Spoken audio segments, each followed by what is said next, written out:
I know that you think that basically any of the Democrats would be better on economic policy than President Trump. But among the Democrats, is there much of a variation? Are there ones that make more sense, ones that make less sense? Look, I think the Democrats are all much better than President Trump. They don't have the same truculence. They don't have the same willingness to give away. They don't have any willingness to give away money to rich people. They don't have the same resisting of alliance. They all recognize that saving the environment is an economic issue, not just an aesthetic issue. And President Trump doesn't understand any of that.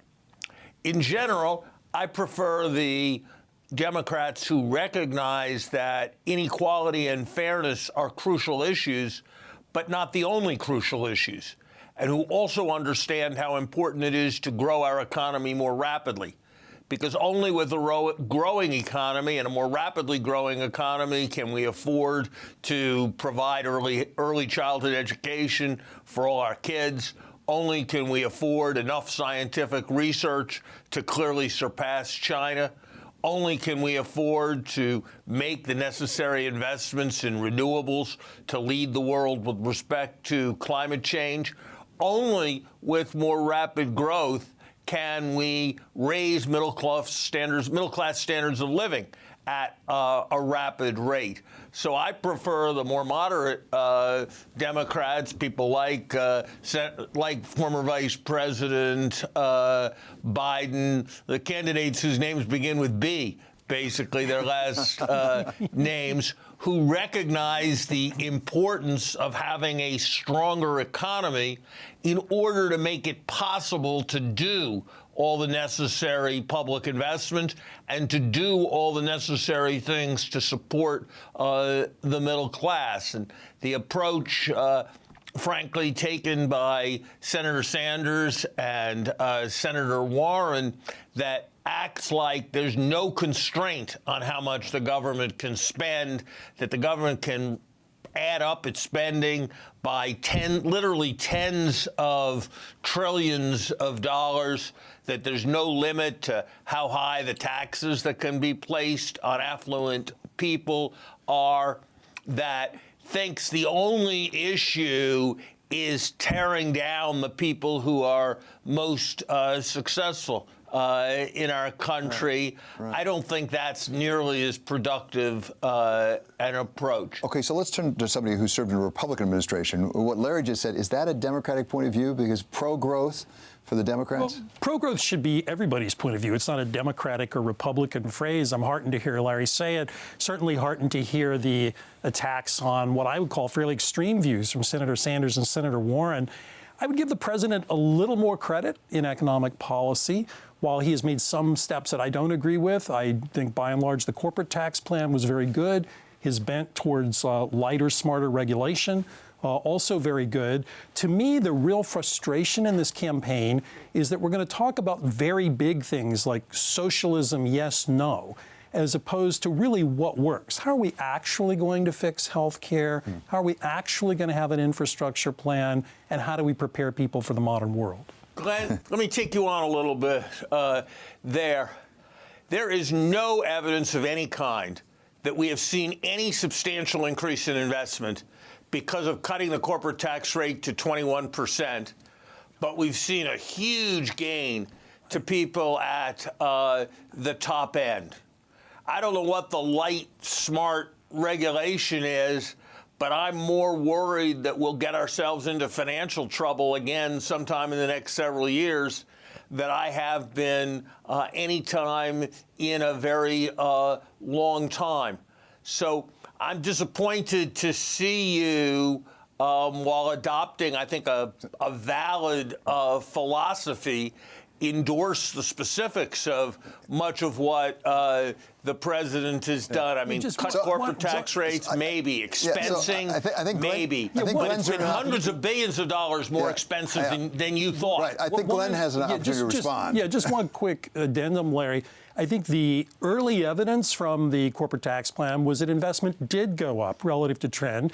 What has happened is a very large increase in uncertainties, some of it, frankly, due to our own public policies, but the tax plan itself, I don't think is the problem. So I've been enjoying watching this, this duel between the two esteemed former members of two administrations. My take, we can have a long discussion about the merits or otherwise of Trump economic policy. I think there are some good things in it, Larry. I think there has been some tax reform that was useful to have.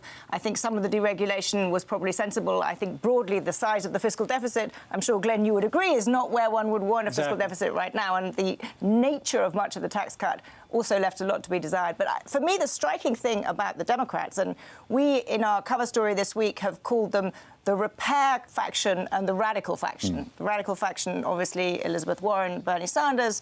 The repair-oriented moderates are the others. I think it's not just the ones beginning with B, actually. I think there's probably somebody beginning with K who might want to be part of that, too.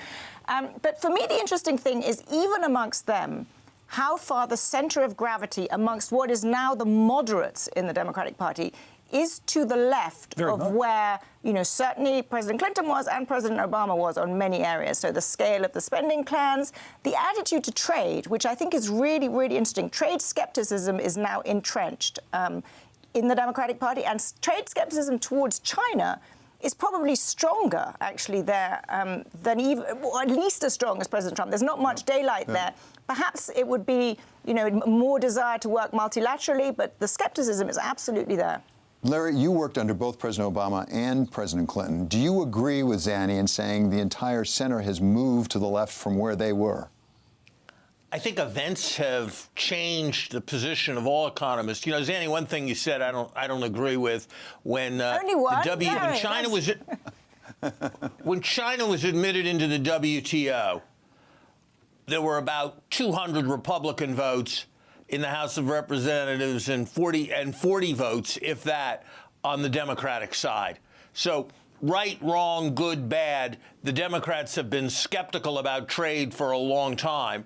And the big change has actually been that the Republicans from the business community, who used to be proponents of trade, have now moved under President Trump's influence in a massively protectionist direction.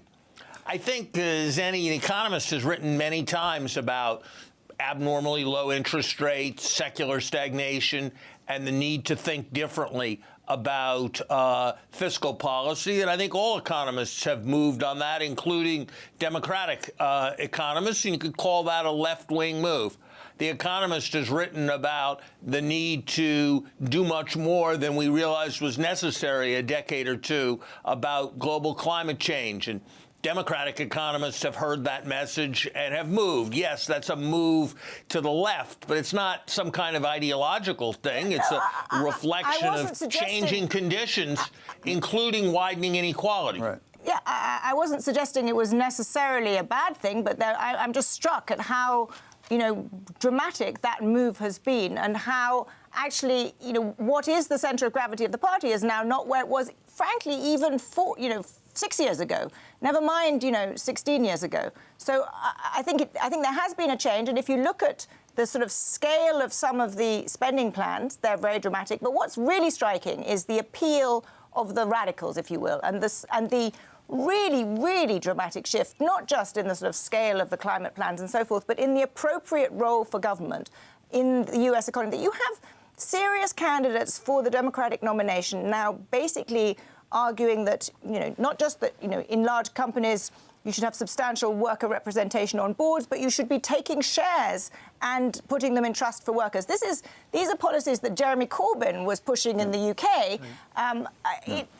They have echoes here now on this side of the Atlantic, and it's just striking to me how big that shift has been. And it may well be, we'll see what happens in the next few months, but it may well be that somebody from that side, from the radical side, gets the nomination. And in fairness, that's what I heard Larry sort of suggested at the beginning, that there are some people that are a little bit too far for him as well.